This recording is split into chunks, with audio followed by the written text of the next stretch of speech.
Teman-teman, kenapa mesti Al-Quran? Apa esensi Al-Quran? Dan kenapa Al-Quran diwahyukan pada Nabi Muhammad SAW? Apakah khusus untuk sekedar dibaca? Atau ada satu nilai yang sangat penting yang justru itu mengandung nilai mukjizat yang paling dalam dari Al-Quran? Yuk kita mulai dengan Al-Quran surah kedua Al-Baqarah ayat ke-38. Paling kanan sebelah atas. Disambungkan dengan Quran surah kedua ayat 185. Paling kiri pertengahan di mushaf. Quran surah kedua ayat 38 dengan Quran surah kedua ayat 185. Saya mulai dari kisah Nabi Adam. Saya pelan-pelan. Nabi Adam saat diciptakan oleh Allah, kemudian diberikan informasi bahwa beliau akan bertugas di bumi, beraktivitas di bumi. Disampaikan di Quran surah kedua ayat 30, paling kiri sebelah atas. Wa idh qala rabbuka lil malaikati inni ja'ilun fil ardi khalifah. Kata Allah, dan pelajari, ingat ketika kami menyampaikan pada para malaikat, kami akan menugaskan satu makhluk manusia namanya Adam di bumi tugasnya untuk menjalani hidup di bumi. Nah, secara singkat, setelah Nabi Adam turun ke bumi di awal masa bersama Sayyidah Hawa ya alaihi wassalam, maka ternyata bersamaan dengan turunnya Adam dan Hawa ke bumi itu, mereka berdua dibekali petunjuk, yang dengan petunjuk itu, ini yang dahsyat, Allah jamin semua aktivitas hidupnya dari mulai yang sederhana sampai yang kompleks, pasti jika diikuti petunjuk ini, dia akan senang menjalaninya dan akan tenang mendapatkan hasilnya. Ya, perhatikan kalimatnya. Quran surah kedua ayat 38. Fokus. Qul nahbitu minha jami'a. Kata Allah, sekarang tiba saatnya. Adam, Hawa, turun kalian ke bumi. Kalau setan kita tinggalkan aja ya. Ini kita bahas Adam dulu. Turun kalian semua ke bumi. Fa imma ya'tiyannakum minni huda. Maka nanti sejak kalian tiba di bumi itu, aku akan turunkan satu petunjuk disebut dengan hudan namanya. Hudan. Fokus. Faman tabi'a hudaya, maka jika Anda dan keturunanmu mengikuti semua detil di petunjuk ini, fala khaufun 'alaihim wala hum yahzanun, maka aku pastikan engkau dan seluruh keturunanmu akan menjalani hidup di muka bumi dengan tenang dan senang. Fala khauf. Khauf itu gelisah, takut. Lawan dari takut apa? Tenang. Lawan dari gelisah, tenang. Kata Allah, jika Anda mengikuti tuntunan hidup yang ini, maka saya jamin semua hidupmu tenang. Walahum yahzanun, dan saya pastikan selama hidup di muka bumi itu, kalian tidak akan pernah bersedih. Senang. Lawan sedih, itu senang. Jadi ternyata kita itu diminta tugas di bumi itu bukan untuk dipersulit. Jadi kalau ada yang hidup sampai saat ini sedih, ya, di rumah tangga sedih, di kantor nggak tenang, pasti di antara poinnya bukan nggak mampu senang, tapi boleh jadi yang hidup ini tidak membaca petunjuk kehidupannya. Anda kerja di perusahaan, teman-teman ada yang di Pertamina, ada yang di yang lain. Kalau Anda nggak ikuti petunjuk, kan pekerjaan tidak akan berlangsung dengan nyaman, kan? Kalau Anda nggak ikuti aturannya, bagaimana bisa mengerjakan petunjuk itu dengan nyaman? Maka apalagi hidup yang kompleks, kata Allah, sejak Adam saya turunkan, sudah ada petunjuk kehidupan. Saya namakan dengan hudan. Anda ikuti petunjuk ini, maka langsung jaminan dari Allah, semua yang Anda jalani dalam hidup, pasti saya jamin senang dan tenang. Petunjuk ini disebut apa? Hudan. Nah, agak cepat. Di setiap masa, Nabi Adam selesai hidupnya, generasi kemudian berkembang, datang lagi Nabi Nuh, sampai ke Nabi Muhammad SAW. Perhatikan baik-baik. Setiap berganti generasi akan turun hudan sesuai dengan kebutuhan masyarakatnya pada saat itu. Baik, Nabi Musa menerima kitab apa namanya? Nabi Musa, Taurat. Taurat disebut hudan dalam Al-Quran. Muncul Nabi Musa, kitabnya disebut Taurat. Perhatikan baik-baik. Tahukah teman-teman ketika Taurat disebutkan dalam Al-Quran? Buka Quran surah ke-17. Ya, ayat yang kedua. Wa ataina Musal kitaba. Kami berikan kepada Musa kitab. Lihat, wa ja'alnahu hudan li bani Israil. Dan kitab yang kami berikan itu yang disebut Taurat, Ali Imran ayat yang ketiga, wa anzalat Taurata wal Injil. Kami berikan Taurat kepada Musa. Nah, saat Allah turunkan Taurat itu hudan li bani Israil. Isi Taurat ini adalah petunjuk kehidupan khusus untuk Bani Israel saja. Umatnya Musa. Jadi kalau umat Nabi Musa mengikuti petunjuk hudan, Taurat ini, kata Allah, saya jamin semua hidupnya tenang dengan senang. Nabi Isa turun Injil. Injil disebut hudan dalam Al-Quran. Dan yang terakhir, saya cepat karena waktu kita terbatas, ketika Allah menurunkan Nabi Muhammad SAW dan dipilih sebagai Rasul, maka saat yang bersamaan beliau pun diberikan petunjuk untuk umatnya. Dan dahsyatnya, petunjuk itu pun disebut dengan hudan. Buka Quran surah kedua, ayat 185. Syahrul Ramadan alladzi unzila fihi al-Quran. Di bulan Ramadan itu, kata Allah, saya turunkan Al-Quran. Kenapa saya turunkan Al-Quran? Hudal linnas. Saya jadikan Quran ini sebagai petunjuk, pedoman hidup linnas, bukan terbatas untuk satu komunitas, tapi untuk seluruh manusia sampai kehidupan berakhir. An-Nas disebutkan 241 kali dalam Al-Quran, menunjuk pada semua manusia tanpa kecuali. Ini bedanya Al-Quran dengan kitab sebelumnya. Taurat hanya untuk kalangan tertentu saja. Jadi selesai nabinya, selesai kitabnya. Injil hanya kalangan tertentu saja. Nabinya selesai, selesai kemudian misinya. Tapi Al-Quran tidak. Ini kalimat pertama langsung dari Allah. Walaupun nabinya wafat, tapi karena Al-Qurannya didesain oleh Allah untuk seluruh manusia sampai kehidupan berakhir, maka pasti Al-Quran itu di setiap masa akan mampu dijadikan pedoman dalam kehidupan.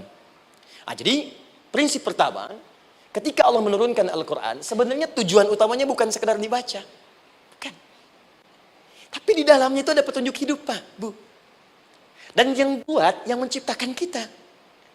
Bukankah Anda kalau ingin memperbaiki sesuatu akan datang kepada penemunya, penciptanya? Anda punya handphone, ada masalah, kan datangnya ke counter handphone. Anda punya mobil, ada persoalan, bukankah datangnya ke dealer? Sekarang kita ingin tahu persoalan hidup kita. Ingin tahu gambaran hidup kita, ingin tahu misi dan visi hidup kita. Kemana kita kemudian bertanya? Pada pencipta kita. Nah, kata Allah, ketika saya utus manusia pertama kali ke bumi, saya sudah turunkan bagaimana cara menjalani kehidupannya. Dan ternyata berita baiknya untuk kita diberikan oleh Allah satu petunjuk utuh, langsung disebutkan, isinya disebut dengan Al-Quran. Jadi dari Al-Fatihah sampai dengan An-Nas, dia bukan bacaan biasa. Semua di dalamnya ada petunjuk kehidupan kita dari mulai bahkan dalam kandungan sampai kita wafat kepada Allah Subhanahu wa taala. Kalau diikuti petunjuk ini, langsung turun jaminan dari Allah. Hidup kita pasti akan tenang dan nyaman. Saya bacakan cepat ya. Tapi nggak usah ditulis, nanti kalau teman-teman agak terlambat mengikutinya, Anda buka kembali rekamannya, Anda boleh runtutkan kembali. Saya baca cepat saja, dan ini insya Allah Anda hanya akan temukan dalam Al-Quran. Nanti saya berikan rahasia di akhir sebelum kita akhiri. Yuk, satu. Anda silahkan bandingkan dengan buku manapun, referensi manapun, Anda hanya akan temukan dalam Al-Quran. Dari sejak sebelum lahir, bagi perempuan yang tengah mengandung, langsung Allah berikan tuntunan bagaimana agar kandungan itu berjalan dengan sehat, nyaman, dan mudah ke persalinan. Quran surah ke-7 ayat 189. Perkembangannya bisa diamati dan dicek kemudian, ya baik ke dokter atau yang lain. Nanti perkembangannya disebutkan di Quran surah ke-22 ayat ke-5. Dirinci lagi di Quran surah ke-23 ayat 11 dari 9 sampai dengan 13. Kemudian mulai terlahir, dari lahiran diberi petunjuk oleh Allah. Nih, berikan ASI maksimal 2 tahun. Kalau ingin berhenti sebelum 2 tahun boleh, begini caranya. Quran surah ke-2 ayat 233. Dari sampai usia 2 tahun menjelang balik, kata Allah berikan 4 pendidikan dini. Ini turunannya disebutkan 1, 2, 3, 4. Jika Anda ajarkan ini, maka anak ini akan tumbuh. 1, dekat dengan Allah. 2, dijamin taat pada orang tuanya. 3, dia akan baik dengan lingkungannya. Dan 4, dia akan bertahan dalam kebaikan sampai dia dewasa. Quran surah ke-31 ayat 13 sampai dengan 19. Usia 7 tahun. Ya, mulai dia balik misalnya, dia akan mulai belajar. Bagaimana cara belajar yang baik supaya cepat paham, gampang mengerti. Turun Quran surah ke-9 ayat 122. Amalannya di Quran surah 96 ayat yang pertama. Kemudian rinciannya diturunkan di Quran surah kedua ayat 282 di ujung ayatnya. Lalu bagaimana mencari sekolah yang bagus? Majlis yang baik, guru-guru yang baik. Diturunkan Quran surah ke-58 ayat ke-11. Dicontohkan tentang Maryam dan Nabi Isa alaihissalam di Quran surah ketiga ayat 35 sampai dengan 37. Naik lagi, dia mulai dewasa, ya, mulai bergaul, bahkan kadang-kadang merantau, punya tempat komunitas berbeda. Bagaimana supaya dia bergaul tidak terpengaruhi oleh lingkungan yang tidak baik. Maaf ya, kadang-kadang ibu yang sudah mengandung, melahirkan, ayah mencari nafkah, tiba-tiba anak pergi bahkan ke kampus, ke sekolah, dapat teman yang gak bagus, pulang-pulang mengecewakan Anda. Dan bagaimana menemukan tempat-tempat yang baik untuk bisa menjaga perilaku anak ini? Ditemukan nanti di Quran surah ke-49 ayat ke-13-nya. Dirinci perkembangannya di Quran surah ke-12 Yusuf ayat 2 sampai dengan ayat 29-nya. Sampai ketika dia akan mulai kemudian menikah. Kata Allah, pilih pasangan yang baik dengan ta'aruf, berikan mahar yang sempurna. Quran surah ke-4 ayat ke-4. Kemudian dia mulai menikah. Kata Allah, sebelum menikah, pelajari dulu fikih nikah. Banyak orang yang menikah, tapi karena tidak belajar tentang persoalan rumah tangga, apa yang akan terjadi di rumah tangganya. Detil Pak, Bu.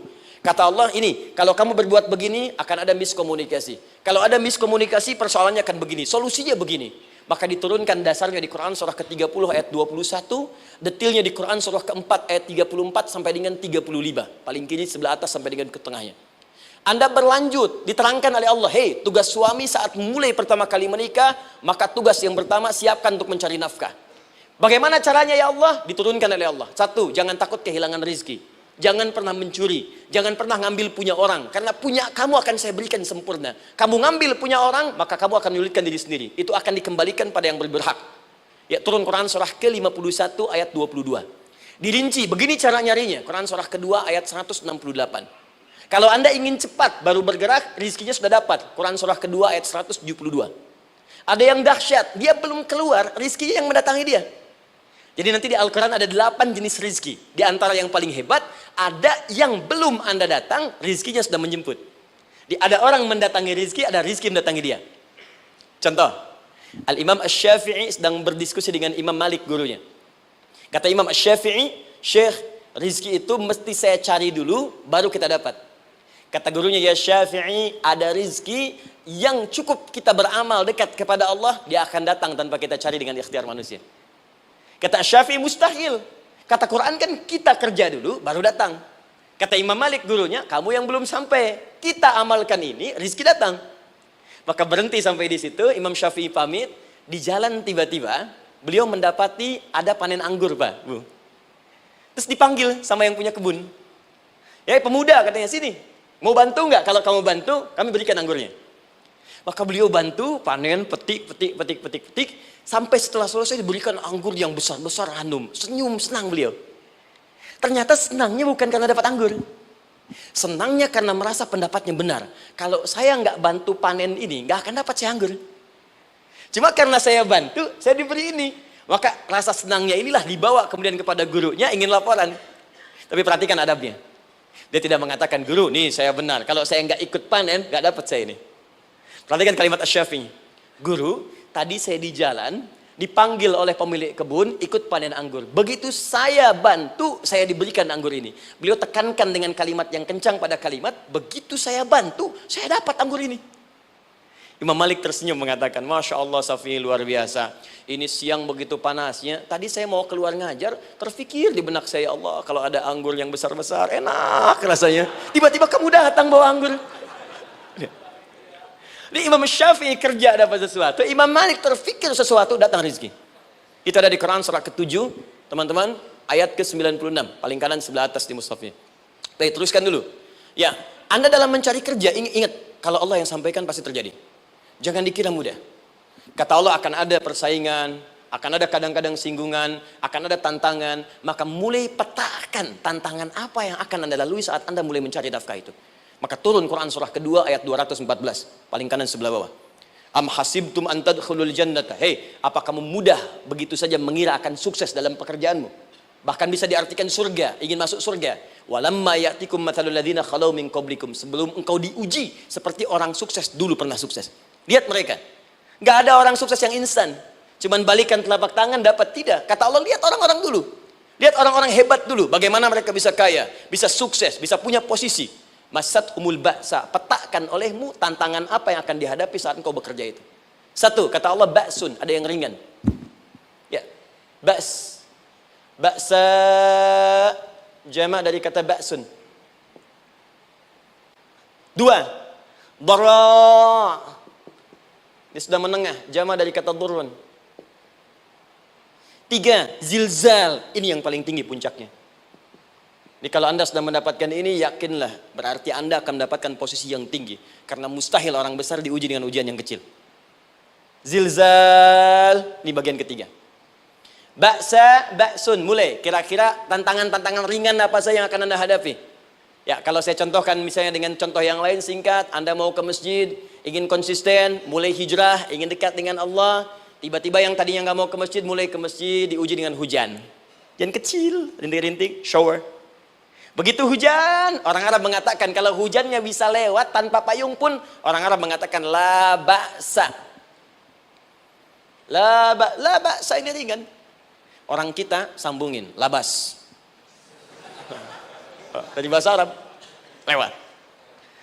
Nah, jadi kalau Anda mau berangkat nih, siap bekerja, siap hadapi tantangan. Baru mau lewat hujan kecil, berarti itu tantangan kecil kita lewati. Macet, petakan, cari jalan yang kemudian sempurna, jalan yang kosong, buka Google-nya, buka Waze-nya, buka map-nya, cari. Jadi kalau pada yang kecil aja belum kita lewati, bagaimana mendapatkan yang besar? Anda mau ke masjid, dikasih hujan kecil, mau berangkat gak jadi. Papa, kenapa gak jadi? Hujan mah. Kan ada payung, takut riak. Tuh. Setelah itu darwa. Maaf, tantangan fisik. Kadang-kadang mulai ke fisik. Mulai mengganggu. Ya. Maaf, dirincikan kemudian oleh Al-Quran. Turun Quran surah ke-21. Ayat 87 sampai 88. Kisah Nabi Yunus alaihissalam. Yunus beraktivitas, bekerja. Bukan berarti nggak ada tantangan. Kadang-kadang dibawa, kadang-kadang diusir, kadang-kadang Anda dapat misalnya proyek, kadang-kadang sudah mulai, masukkan tender, tiba-tiba gagal, diserobot orang, kadang-kadang orang yang dapat, Anda yang ngajukan, itu biasa. Kata Allah itu biasa, bukan cuma Anda, yang lain pun ada. Bukankah Allah ajarkan kisah Sayyidah Hajar alaihissalam dengan Ismail? Bukankah bolak-balik naik Safa Marwah, kadang di atas, kadang di bawah, kadang lihat peluang, sampai Marwah ternyata bukan air. Terkadang Anda yang bekerja, tim yang lain yang mendapatkan, karena kerja keras Anda, bisa jadi terjadi. Bukankah yang kerja keras Hajar yang dapat Ismail? Mungkin Anda yang konsep, yang dapat minyaknya orang lain. Mungkin Anda yang kerja, kan yang suksesnya teman Anda, gak ada masalah.